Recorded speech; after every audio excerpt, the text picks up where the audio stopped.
Hello, my name is Matthias and welcome to the FPL Scope and the FPL eye test, where we normally take a look at this past weekend's Premier League matches from an FPL perspective. This past weekend has been the international break, however, so we're actually going to look back at the game week 7 matches that we had the weekend prior. It's a bit late this video because I didn't have time to do it last week, but it's a week later and I'll see if I can actually do it more quickly this time because I don't remember as much from each and every game. But I've tried to sort of re-up my memory, refresh my memory, if you will, for each game. So I'm going to talk about every single game that happened in Game Week 7 and see what we can learn from that and some of the international games as well, going into Game Week 8 as we get back from the international break. So the first game I want to talk about from Game Week 7 is between Arsenal and West Ham. Another huge dominant performance from Arsenal. They just basically let in no chances against, and going forward they created quite a lot, enough to score 2 goals at least against West Ham and get the win and actually get the top of the table back for their team. So everyone had written Arsenal off after they had drawn City and lost to Liverpool, like, oh, it's Arsenal again, they're going to keep failing, all that stuff. The world was ending, and now all of a sudden Liverpool are the one in crisis and Arsenal are up top again. I personally think the big 3 battle, there's going to be a top 3 battle between Arsenal, Liverpool and City throughout this season. I don't think anyone will run away with it, most likely, but if someone would run away with it, I think it would be Arsenal, because they just looked, once again, really dominant. The major talking point from this game was also the fact that Saka took the penalty when with both him and Gyökeres on the pitch. Gyökeres did try to sort of talk with Saka and try to convince him to take the penalty himself, but I think this was Saka's 200th Premier League appearance or something, and he got his 100th Premier League goal and assist, goal contribution, I think, or something like that. He had a couple of milestones in mind, and he said in comments post game that he just felt good taking it and wanted to take it, and that's it basically. And they haven't really decided; they just decided in the moment, it seems like, between Saka and Gyökeres who takes the penalty. So both wanted to take the penalty, but Saka had last say, and that is a huge plus for Saka and his FPL value. He reminded us all this past game week how good he can be in FPL, especially as a penalty taker, because he also created a lot of chances apart from that, as you can see from the non-penalty expected goal moment. That is not included with his penalty, which was 0.79 or whatever it is XG. Even without that, he had 1.17 non-penalty expected goal involvement, which is really, really good. Most of it was assists. I think he had one decent-ish shooting chance, which was 0.1 XG or 0.10 XG. But apart from that, he created most of it from assists or expected assists and stuff like that. So Saka, in his creator role, had several decent chances to score Arsenal early in the game as well. Gyökeres had a chance after 12 minutes where Eze also had a chance, a double chance for Arsenal. That's where both of them could have easily scored.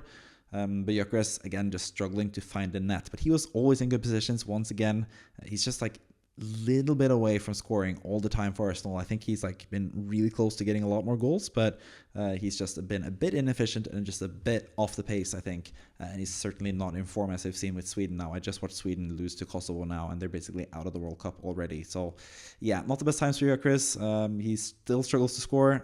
Got a blank in this game, but other Arsenal assets were still really, really good. As you can see, Gabriel Magalhaes with DEFCON once again with 11 defensive contributions, 2 DEFCON points, clean sheet as well to go along with that for 9 points, I think, with 1 bonus point in this game. Urian Timber, though, won the penalty for Arsenal. He had another really good shooting chance as well for Arsenal, and he also had the ball in the box where he sort of dribbled and was tackled right at the final moment. So Timber just looks amazing. He's the standout player from this game. And I'm saying that with a lot of glee myself, because I picked him, transferred him in for this past game week 7, and got 11 points from him. And now he's a major part of the template because he is just an amazing player. He's just a much better pick than Raya, in my opinion. A lot of people entered Raya in wildcards in Game Week 6 and stuff like that. Game Week 4, Game Week 6, people entered Raya as the second option next to Gabriel in Arsenal's defense. But Timber just has so much offensive upside, and the minutes risk is so overblown. He's going to play most minutes in the league, and he's not going to play that many minutes in the Champions League phase, because that's where Arsenal are pretty set to go through regardless. So yeah, Timber is fantastic, great value, and showed his worth in this game with 11 points. So yeah, that's pretty much it from Arsenal. I think Gyökeres is someone that you could just keep faith in if you have him already, like I do. I will just keep him, I think. But if you don't have him, there's no rush to bring him in, and I think Saka is the better option by far, especially with him taking penalties. It's still unknown who takes the next penalty. It could be Gyökeres. I think they're going to share it a little bit, but I think out of 5 penalties, Saka probably takes 3 out of the 5. in my opinion. That's just my rough estimation as of now. So yeah, Saka is a better option. Eze is also a good option for that matter, with Ødegaard now out until the next international break, beyond that as well. Which means he'll be out until game week 12 is when he'll be back at the earliest, and Arsenal has some really good matches, especially in week 10 and 11. So Eze could be a really nice cut price option for 7.5 as well. But I think personally my favorite triple up for Arsenal would still be Timber, Gabriel, and Saka. Eze is also a good shout. But rather than Saka, I think I would still go with double Arsenal defense, because they're just so good defensively, because they let basically no chances through for West Ham, pretty much. The standout player I do have, you're probably wondering who that is. That is Callum Marshall, the one who is third for non-penalty expected goal moment. He actually came on rather than Callum Wilson as the striker for West Ham, as the backup for Fulkrug. And now Fulkrug has gotten injured once again. There is a spot open for a striker for West Ham, and Callum Marshall seemed to be ahead of Callum Wilson, at least in the pecking order in this game at least. A youngster, he got the chance. Freddie Potts also got the chance in the game before against Everton. So it seems like Nuno Espirito Santo is going to be more willing to give chances to younger players for West Ham. So Marshall, he's only 4.4 in FPL now. He actually got a pretty good heading chance in a duel with Saliba from a cross, and Marshall is not really that tall either. So pretty quite impressive that he got to the ball and almost could have scored in that. That was the only chance that West Ham had. But yeah, he's an interesting option, but I think also most likely West Ham are going to change formation. It seems like they had a behind closed doors friendly where they play with a 3 at the back formation, which means really positive gains potentially for El Hadji Malik Diouf, who plays as the left back for West Ham. He's gotten 4 assists so far from that position, basically. They have been a bit back and forth with 3 at the back and 4 at the back formations. But Diouf has 4 assists from mainly playing with the back 4, but now it's going to be back in that wing back role that saw him almost score a goal in the first game week against Sunderland. So Diouf is going to be really good value. He also hit DEFCON points this game with 13 DEFCONs, defensive contributions. Mavropanos with a massive 20 defensive contributions. That's also probably a huge factor with Nuno Espirito Santo coming in. I think West Ham defenders will be better for DEFCON, and Mavropanos with 20 is an amazing sign for him going forward. Paquetá also got DEFCON points again, 12 DEFCONs from him. He also looks like a decent option, being the penalty taker for West Ham. So there are quite a few good West Ham options. West Ham have really good fixtures going forward. Bowen didn't really do much in this game. He did score against Arsenal at the Emirates last season to get West Ham the win, but wasn't really involved much in this game. But we know he can score from very few chances, and he's also obviously a really good pick. Someone else that I do have as a striker right now, I have Haaland, Jökers, and Bowen, and I feel pretty confident just keeping them for the short term at least. As I'm looking to wildcard in game 13 myself. But Marshall, really good cut price option potentially, is at least going to get some minutes off the bench. Maybe he gets a starting spot eventually. But if West Ham change to a 3 at the back formation, I think it will be more like a Paquetá Bowen type of thing. Potentially, they both could be in offensive positions. Maybe Somerville, it's going to be a bit different. Maybe Marshall will be up front, but yeah, it's going to be a bit different. It's not going to be like a lone striker that they usually have. It's going to be 2 sort of next to each other, furthest up the pitch for West Ham. So yeah, that was that game between Arsenal and West Ham.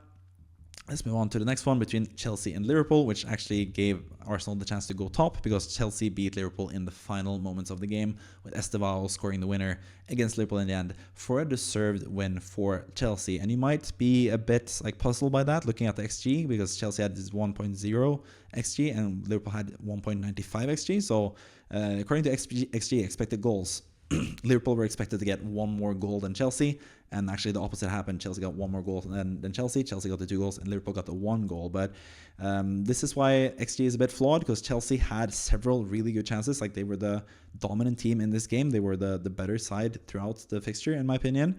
It was just the fact that they didn't manage to finish off their chances most of the time. They had several really dangerous crosses into the box, one of them almost being an own goal from Gravenberch. That's 0.0 XG, but that was really close to going in. Another cross that was almost met in the box by Joao Pedro as well. He is still in good positions playing as a striker for Chelsea, even though he doesn't get any shots off. He's still in good positions for Chelsea. So I think Chelsea were sort of hard done by the XG, but they were well done by the actual goals, I think, with 2-1. Grass FC wins again. And this was without Palmer, and also mostly without centre backs. Really interesting choice from Chelsea here. And Maresca, who got the tactics completely right. It seems like he had Malo Gusto in midfield in this game and Reece James at right back. And then after an injury in the centre back area with Badiashile getting injured, Reece James actually had to play centre back. So just complete disarray with Chelsea and their lineup and the players that they usually have. Like, they lacked so many players, both in terms of centre backs and also without Cole Palmer, who's still out for a long while now. And still really good game for Chelsea to get back in and score here. Enzo Fernandez, I think, also hit the post from a header. He was close to scoring.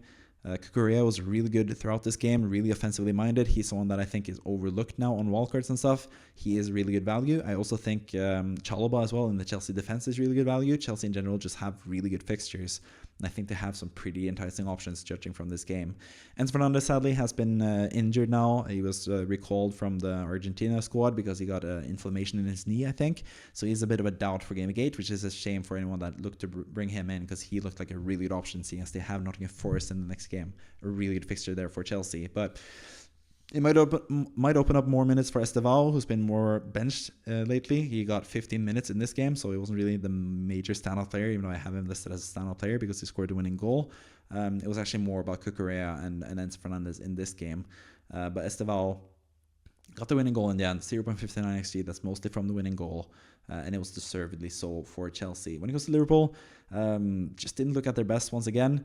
I think Florian Wirtz actually had one of his better moments for Liverpool with a really nice flicked pass to Salah, where Salah really should have scored, I think, early in the second half.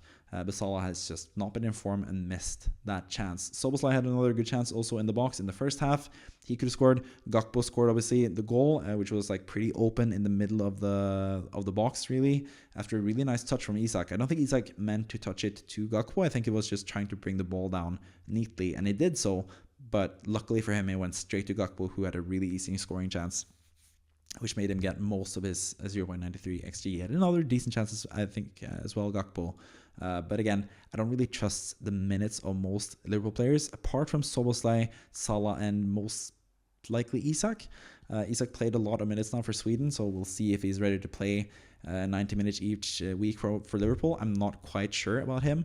Salah, we know, is going to play 90 minutes, but he is also super expensive and is out of form. So even though he faces one of his favorite opponents in Manchester United at home at Anfield next game week, I'm not sure I would go for him on a wildcard. I think it's if you want to go there, sure, but I think Haaland, as we'll get to pretty soon, is just in too good of a form to ignore for captaincy, I think. So I think I would stay away from Salah, seeing as I wouldn't captain him in this next game week. So that leaves me really with not that many good Liverpool options. They keep conceding a lot of goals. Van Dijk doesn't look like the best option for really pretty expensive price. They have Mavardashvili in goal now, who's 4.3. He could be a good option potentially on a wildcard, especially for the next few game weeks. But again, he's not going to play for much longer than game week 11.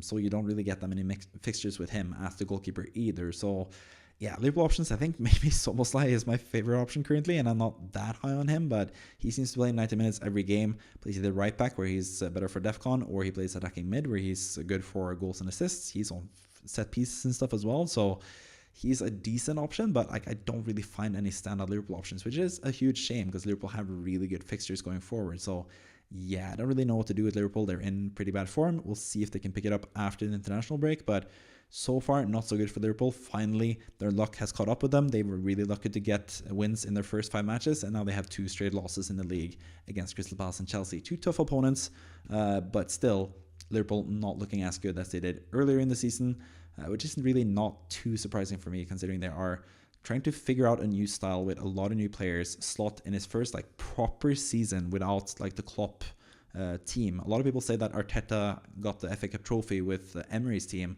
and yeah, Slot sort of won the league with Klopp's team and Klopp's system.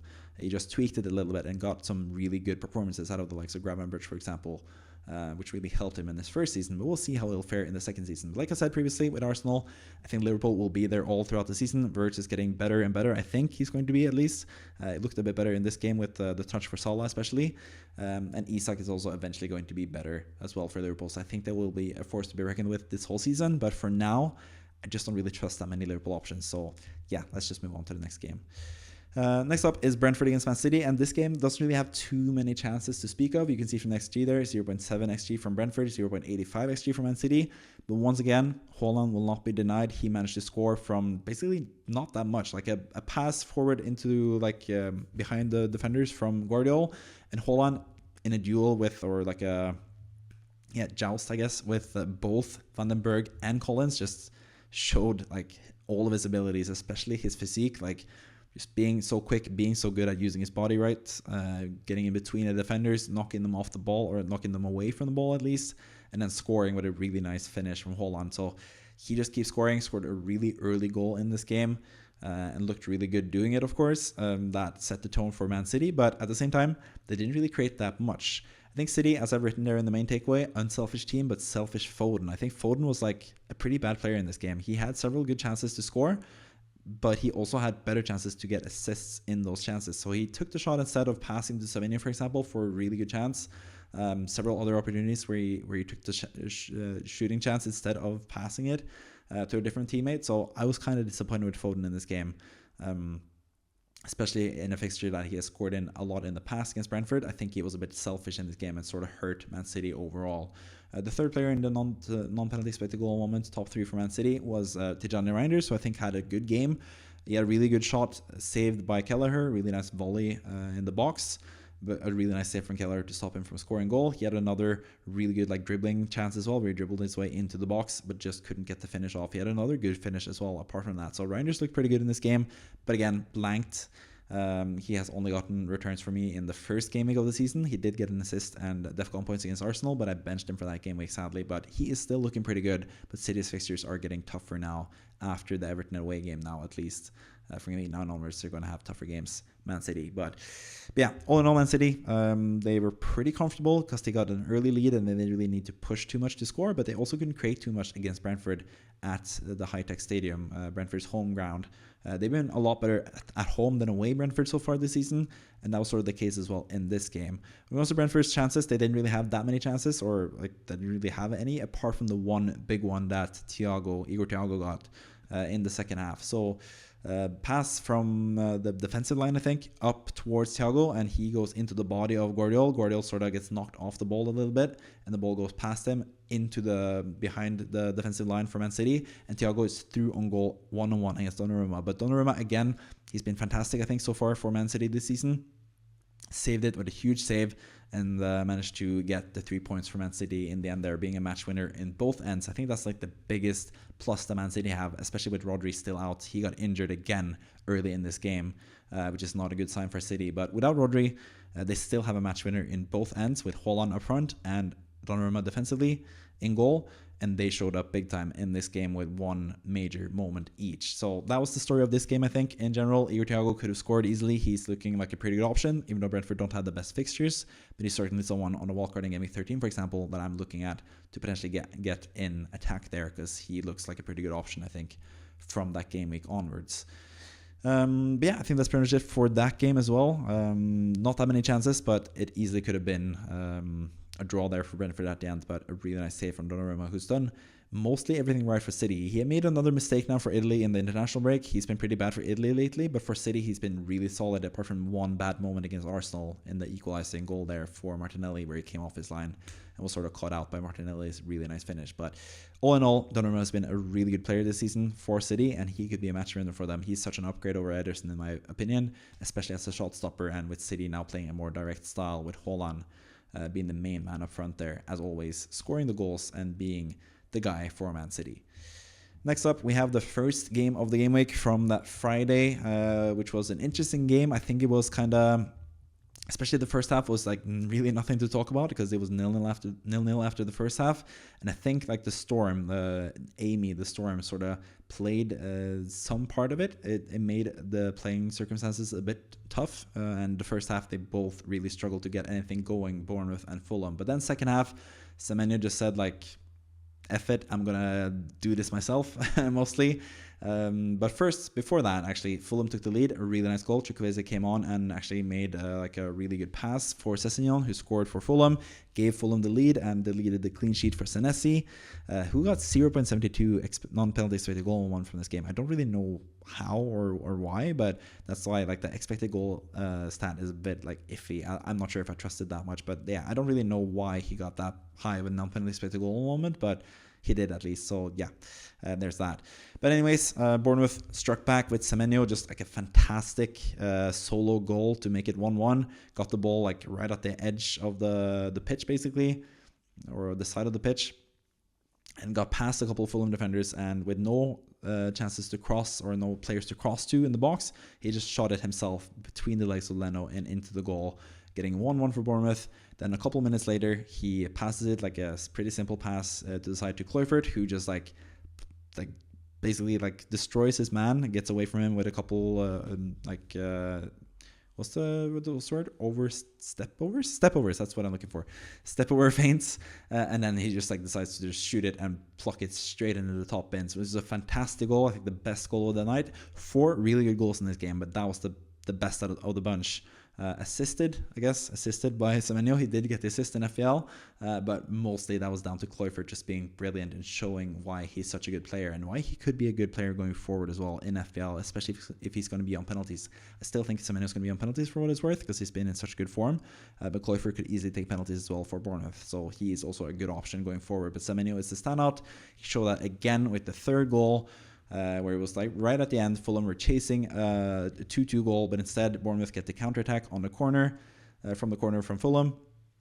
They go up the pitch, really nice from, I think it was Ben Doak, I forget his like final name now, but like he did a really good run, passed it into the box for Semenyo to score, and that's what you love to see from Semenyo, or like any FPL pick really, someone that really like at the end of the game is pretty much over, they're already up 2-1, but he just like really wanted this goal. Semenyo ran all the way up the pitch and got the ball rather than Evan Nilsson and scored. Like that could have easily been Evan Nilsson's goal, but Semenyo just really wanted to score. Once again, went up, got the ball and finished first time. Beautiful finish. He's just become a much better finisher and just a much better player this season, Semenyo. So he once again showed his worth in this game.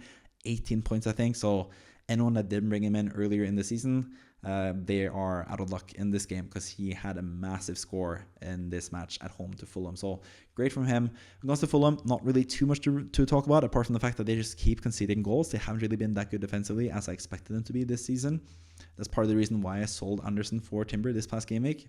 Not only that, but also because I can bring him back on the game week 13 wildcard most likely when Fulham have better fixtures. But yeah, they just keep conceding goals. So even though Anderson keeps getting DEFCON points, he keeps getting 3 points in total, just because he gets 2 points for playing 90 plus or 60 plus minutes. He gets 2 points from the DEFCON points, and then he loses a point from conceding twice, because that's usually what happens with Fulham this season. So yeah, he's still a good option. They get better fixtures pretty soon, and he'll be a really good option from that point onwards. But yeah, Fulham have just conceded a lot of goals this season, and Bournemouth has scored a lot of goals this season, and they are soaring and looking really good so far in general. So yeah, that was the first game on the Friday. The first game on the Saturday was between Leeds and Spurs. An interesting game, especially if you look at the expected goals once again. 1.68 from Leeds and 0.53 from Spurs. I don't really know quite how that happened, but I guess most of that is the fact that Spurs had 2 deflected goals. But I also, like I've written there in the main takeaway, he can't keep getting away with it in terms of kudos. If you've seen my videos before, or like some of my videos before, you know that I'm one of the biggest kudos haters out there, because I'm a West Ham fan, of course. But I already, when he played for West Ham last season, I was just so unhappy with him and how he played for West Ham. He just given up on West Ham entirely and didn't really play his best. Got suspended for several games from like losing his cool against Spurs at all teams, and really didn't really play for the club at all. So I've been really down on Kudus, but he keeps getting points somehow. This time with 2 deflected goals, and I could talk about all the 2 goals, or like the assist and the goal that came after deflections, but Kudus was actually really good in this game. I have to admit it, even as a hater of him. I think he was really good all around. Even if you remove both goals from Spurs, he was like the leading man for Spurs in this game. He has been like for quite a lot of the season, honestly. Even though Spurs have kind of struggled offensively, Kudus has been like the only like major player for them, and he's gotten a lot of points from lucky circumstances, in my opinion. Like his underlying numbers aren't the best, but he keeps getting points, keeps getting goals and assists. Even for Ghana now, he got an assist in the first game where they won like 5-0, got 1 assist, and then the second game where they won 1-0, he scored the winning goal. So he is actually looking to be in better form now. So yeah, hats off to Kudus. He got an assist, passed it to Mattis Tell, just a simple pass forward to Tell, who shot it shot it into a Leeds defender and in goal, deflected the goal there. Leeds' goal was also deflected, a shot from, I can't remember exactly who, was it Longstaff or Stach maybe, or I can't remember exactly, but someone shot it after a pass from Calvert-Lewin, could have been an assist for Calvert-Lewin there. But the shot was deflected. That made it a difficult save for Vicario, and the ball went straight back down to Okafor, who scored for Leeds to give them 1-1 in that game. But then the final goal was Kudus winning the ball from Gudmundsson on the side. He's been really good at winning the ball as well this season. That's one of the good things about Kudus in general.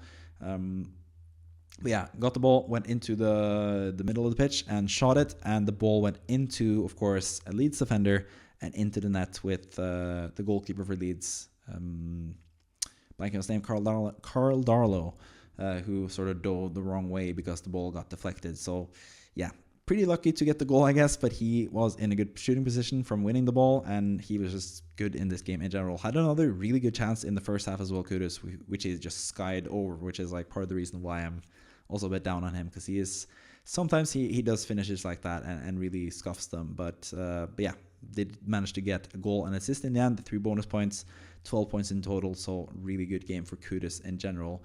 Calvert-Lewin, as I've written there in the main takeaway, damn close Lewin, because I think in this game, he was actually a bit unlucky right before the 2-1 goal where Kudus got a goal ball deflected into the goal. Calvert-Lewin had a ball deflected sort of like away from the goal at first, but it almost went in still, and then Vicario made a really good save. So he's really close to scoring both times there, both in terms of the original shot, then the deflection also almost went into the goal past Vicario, but it was just like really close to going in, but Vicario saved really nicely there. So Calvert-Lewin, I think he had actually a pretty good game. He had several new big chances, and he missed them all again. So he has been getting a lot of hype this past week leading into Game Week 8, and I think sort of for good reason, because he keeps getting to these chances. Ever since he started being the number 1 striker for Leeds, they've created a lot more offensively, and I don't think that's a coincidence, but he's also been missing pretty much all the chances that he's gotten so far. But at least he's getting the chances. He has one big haul already this season with a goal and an assist in a game not too long ago. So I do sort of get the appeal with Calvert-Lewin, especially for his price. 5.5 is just really cheap. He's most likely on penalties as well for Leeds. So yeah, I sort of get the appeal, but at the same time, I wouldn't rush to bring him in. I think he's like a decent player to bring in if you can get some extra money to bring in new players in other positions that you want. But I don't think that's completely necessary either. So he's like a decent option, but yeah, I don't really know that much in terms of if I wanted to bring him in myself or not. I'm keeping Gyökeres, for example, rather than getting Calvert-Lewin myself. But yeah, when it comes to other Leeds players, I think Anton Stach, who was like the main guy on Wildcard Game Week 6, he has lost set pieces to Longstaff. Longstaff is also better for DEFCON. He's just better in general than Stach. So yeah, not looking like the best pick now, Anton Stach. Like I told you guys at that wildcard, I didn't have him in my wildcard draft myself because I thought it was not really sustainable playing for Leeds in an attacking position and getting all free kicks and all that stuff that he got. And the 15 points that he got as well just didn't look sustainable. Also, his DEFCON numbers have been really up and down. Didn't get DEFCON in this game. Pedro Porro did, however. He also was really lucky to get the assist, I think, for the Kudus goal. He passed it forward and basically Gudmundsson intercepted the ball, but Kudus just won it straight back again. So it was basically just one touch from the defender, and that meant that Pedro Porro actually got the assist in the end. I don't really know how he got it, but he got the assist. He managed to get the DEFCON again as well. So 7 points from Pedro Porro. Really nice surprise for anyone that had him. Despite Spurs conceding, he managed to get 7 points. So Porro and Kudus saved a couple players this past game week. And yeah, they were good for this game week at least.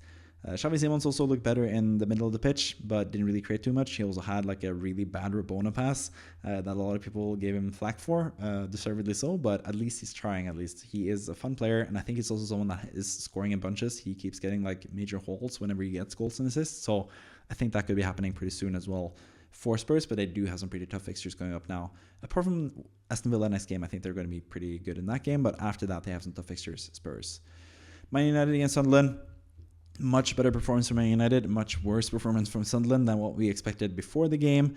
Man United just were the best team in this game in general, took the lead pretty early from Mason Mount, just a simple cross into the middle of the pitch from Mbeumo. Mount took it down just outside the box and shot it perfectly past Robin Roofs in the goal for Sunderland.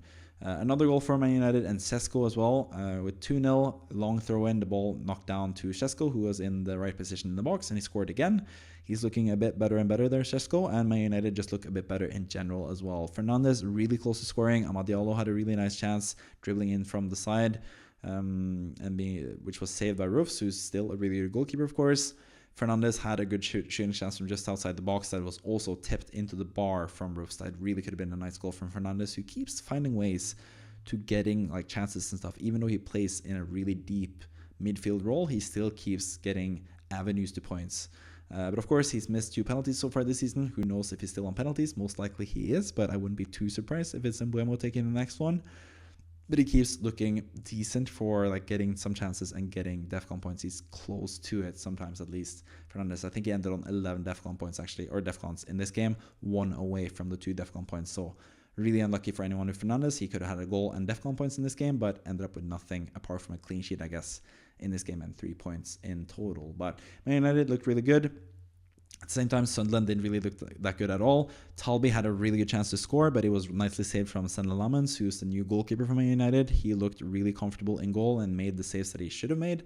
That is a huge upgrade for Man United, who have really struggled with Onana and Bayindir the last 2 seasons. So Lamens had a good debut, I think, for Man United, but he wasn't really properly tested, apart from the Talby shot, which was also like kind of in the middle, like right into his lap almost. So yeah, pretty decent performance for Man United overall. Sunderland didn't really create much at all, as I've written here. I think the most notable thing about Sunderland, actually, apart from the fact that they struggled against a better team, they've had a really easy schedule so far, and I think they will be a bit found out now, especially with Habib Diarra out in midfield. He's such a good player for them, and I think it was so vital for them early season. But yeah, they're looking a bit worse now. They are showing some cracks. But I think the most interesting thing from this game is the DEFCON numbers from Ballard. He got 19 defense contributions, which is crazy in and of itself. But considering he was subbed on in the 37th minute, played only 53 minutes in this game, it's absolutely crazy to get 19 defense contributions. So Ballard, I think this is a reason why he's 4.5 compared to other defenders on newly promoted teams at 4.0, because he's both a really good goal threat, as you can see from this non-penalty expected goal moment, but also like a really like a machine for DEFCON points. And we know Sunderland defensively, Alderete, Mukiele also playing as centre backs. Like when whoever's the centre back at Sunderland will get a lot of defensive contributions, because they are a team that defend first and get a lot of chances against them. So yeah, they are good for DEFCON points. I'm not sure they're going to be good for clean sheets though, so I'm not sure if I would go for any Sunderland players. They also have tougher fixtures now after having a really easy opening schedule, so we'll see how they look further on in the season. But this game they didn't really look at their best, and Man United deservedly won 2-0 in this game. Next up, we have Aston Villa against Burnley, and this was a major win for anyone that kept faith in Daniel Malen, not Rodgers. Well, he got an assist, so I'm pretty happy with the 5 points that I got from him. Not Watkins, who got 2 points and blanked, has been just pretty awful in general this season. But anyone that picked Daniel Malen in Game Week 1 and have kept him all the way since then, most likely because you forgot about the game, you got rewarded by 2 goals from Daniel Malen, who looked really good in this game. The Don is what they call him, and he was the actual boss, like the Don of this game, with 2 goals there for Aston Villa. Major part of why their offense looked a bit better, of course, it's playing against Burnley at home. That also helps in an offensive perspective. But I think Malen is fantastic. I think Pau Torres as well also helps them develop their offensive play. I don't really know why he's been like not starting for them and why they've started Mings in defense instead. I think Pau Torres just opens up another horizon for them offensively, and Daniel Malen does as well. So I think finally, after several games of getting the wrong lineup from Emery, I think he finally got it right in this game. Aston Villa had several good chances, actually. Rodgers got an assist. He could have had a goal. He could have had another assist as well. Like, he was pretty good and involved in this game, and I think that's down to Malen just being a good player to have on that right wing, or like I said, right sort of second striker role for Aston Villa. I think he looked pretty good in that role. Watkins, again, didn't really do much in this game either, so he's a disappointment. I think Aston Villa in general, just because of the tough fixtures that they have after this game, this was the easiest fixtures that they've had so far this season. Now they are going to struggle a bit more with tougher matches against Spurs away in this first in Game Week 8, and then after that they have some really tough matches as well. So Aston Villa assets, I think it's time to sell them. I've written patient owners rewarded, and that's basically just like a troll for anyone that had Malen, because he was actually the one to get the most points from Aston Villa in this game. But yeah, Aston Villa assets not looking the best going forward. I don't think Burnley assets are looking the best either. At least they have good matches though, so you could go for the likes of Anthony, Jadon Anthony in midfield. You could go for Lyle Foster up front, but I don't really know if Burnley are going to create much when they can't create much more than 0.4 XG against Aston Villa. They did score a goal from a set piece, at least. So they have that. Josh Cullen keeps looking good for defensive contributions as well. He's getting a lot of DEFCON points this season, and he's also like kind of more offensively minded as well. So he's also like a low-key pretty good, like cheap, like 5.0 prospect in midfield if you want someone to just have on your bench most game weeks. Foster as well is also 5.0. He's also cheap. Jaden Anthony is like 5.7. He's also really cheap. So they have some good cheap options for Burnley, but I would only have them as like backup options because I don't really think they're going to be the best, especially long term, because Burnley are just one of the worst, if not the worst team in the Premier League right now. Another team that has been one of the worst teams so far this season have been Wolverhampton, but I think they're slowly kind of getting there, as I've written in the main takeaway there. Looked a lot better in this game. Again, I don't really think the expected goal numbers do them justice. They have some pretty good chances. Arias, as you can see there, best for non-penalty expected goal moment. He's getting better and better as the season goes along, or more involved at least. He had a major chance that he missed for Wolves, but he looked pretty good and was in really good position to score. Strand Larsen hit the post. Wolves had another couple good chances as well. Munetzi scored from, or not really a goal from Munetzi. It was classified as an own goal for Verbruggen, but a shot from Munetzi, saved by Verbruggen into the bar and into Verbruggen again and into the goal, which means an own goal for him and an assist for Munetzi, but a really nice shot from the midfielder from Africa. I can't remember exactly which country now. I'm sorry. But yeah, Wolves looked better in this game, but they still didn't manage to get the 3 points. Once again, the opposing team scored really late, as Spurs did the week before, when Brighton scored from a Van Heck header after a corner. So that was how this game ended 1-1. I think Wolves are looking better. Brighton are still as confusing as ever. As I've written, all unreliable Brighton, because you can't really trust them in any game. They have 2 wins so far this season against Chelsea and Man City, and then they don't manage to win against Wolves. Brighton are just a mystery in general. They have so many like decent players, but not really any standout players either, which is why it's difficult to choose assets from Brighton. Had a really good chance, Richter, that was saved by Johnston in the goal for Wolves. Pretty happy for Wolves fans that Johnston is in goal rather than Josie Sa. I think Johnston is just a much better goalkeeper, and that saved them in that instance. A really good shot from Jorginho Ritter, who didn't start this game. I think he came on in the second half. But yeah, that was a good save. Other than that, Brighton really didn't create that much at all, apart from the goal, of course, which was a nice header from Van Hecke. But other than that, not really too much to write home about in this game either. So let's just move on to the next 2 games, the final 2 games actually. These games were a bit more interesting, played at the same time in the late, like there were so many games on the Sunday there, and I covered this as I'm a sports journalist, so I actually covered this for work. But Newcastle just completely destroyed Nottingham Forest, and yeah, I'm just like, I think people are underestimating how bad Nottingham Forest are. And as you can see from the expected goals here, 3.45 from Newcastle, 0.3 from Nottingham Forest. This could have been a much higher score if it wasn't for Matt Sells having a really good game in the goal for Nottingham Forest. But Newcastle gets the win in the end, 2-0. Voltemada took the penalty and scored in his 3rd Premier League match in a row since his debut. He's only the 3rd Newcastle player as well that has done that. The other 2 were Les Ferdinand and Alan Shearer, 2 club legends for Newcastle, so he's in good company there, Voltemada. And not only did he have I can't remember exactly, but like he had 3 good chances to score. He scored in his 3rd game in a row, and he could have had a hat-trick in this game, like I mentioned as well. He had 1 chance that he got from just a really bad interception from Nottingham Forest defense, passed it straight to Voltemada. He could have scored. He had another chance, I think, set up by Murphy, where he also shot it, and it was really nicely saved by Sells. And then finally he got the penalty and just like struck it top bins. Really fun penalty as well. Sells was like moving around trying to put him off, and Voltemada just blasts it top corner. Just really fun to see, especially for those of you guys who went for him on a wildcard or a free hit or whatever like that. Gordon, interesting. I think he's helping Newcastle offensively, but once again he was subbed off early, so yeah, a little bit less enthused about his minutes. Also didn't get any attacking returns in this game, so yeah, he was one that I had on the wildcard for Game Week 7, and now I'm a bit more hesitant with him. But defensively, Newcastle still looking good. Dan Burn actually got the assist for the Bruno Guimaraes 1-0 goal. He played as left back in this game, which was a big detriment to his defensive contribution numbers. He got 4 defense contributions in this game.